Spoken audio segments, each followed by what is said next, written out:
नमस्ते, राधे राधे। मैं माता जी के एक भजन सुनाने जा रही हूँ।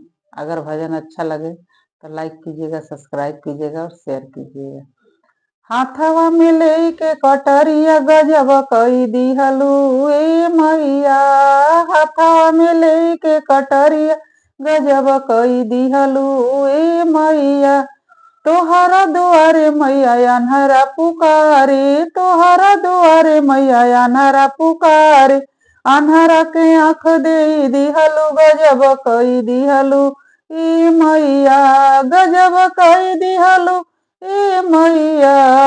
अन्हरा के आँख दे दिहलू गजब कई दिहलू ए मैया। तोहरा दुआरे मैया लंगड़ा पुकारे, तोहरा दुआरे मैया लंगड़ा पुकारे। लंगड़ा के पाँव दे दिहलू गजब कई दिहलू ए मैया। लंगड़ा के पाँव दे दिहलू गजब कई दिहलू ए मैया। गजब कई दिहलू ए मैया। हाथवा में लेके कटरिया गजब कई दिहलू ए मैया। तोहरा दुआरे मैया कोढ़िया पुकारे, तोहरा दुआरे मैया कोढ़िया पुकारे। कोढ़िया के काया दे दिहलू गजब कई दिहलू ए मैया। कोढ़िया के काया दे दिहलू गजब कई दिहलू ए मैया। गजब कई दिहलू ए मैया। गजब कई दिहलू ए मैया। हाथवा में लेके कटरिया गजब कई दिहलू ए मैया।